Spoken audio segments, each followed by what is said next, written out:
Hello বন্ধুরা, ফেলে দেওয়া ট্রলি ব্যাগের মধ্যেও কী করে আপনি ছোলার চাষ করতে পারেন এবং তার জন্য কেমনভাবে মাটি তৈরি করবেন সেটি আজকে আমি আপনাদের সাথে শেয়ার করব।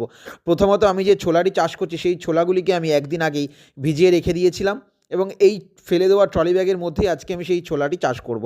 চাষ করার জন্য যে মাটিটি তৈরি করতে হবে সেই মাটিটির মধ্যে দিচ্ছি প্রথমে কিছুটা গার্ডেন সয়েল, যেটি আমি শুকনো করে ভেঙে নিয়েছিলাম। তার মধ্যে দিচ্ছি বিচুলি বিচুলি মিক্স করেছি এবং এর মধ্যে দিচ্ছি নিমখোল। এই তিনটে জিনিস দিয়ে আমি এই মাটিটিকে তৈরি করেছি। তারপরে সেই ভেজানো ছোলাগুলিকে উপর থেকে দিয়ে দিলাম। ছোলাগুলিকে ভালো করে চারিদিকে দেওয়ার পর উপর থেকে জল দিয়ে মাটিটিকে ক্লোজ করে উপরের ঢাকনাটা ঢেকে দিতে হবে এবং ঢেকে একটি ছাওয়াযুক্ত জায়গায় আমি রেখে দেবো। রাখার 1 সপ্তাহ পরেই দেখা যাবে যে এখান থেকে চারা গাছ উঠতে শুরু করেছে।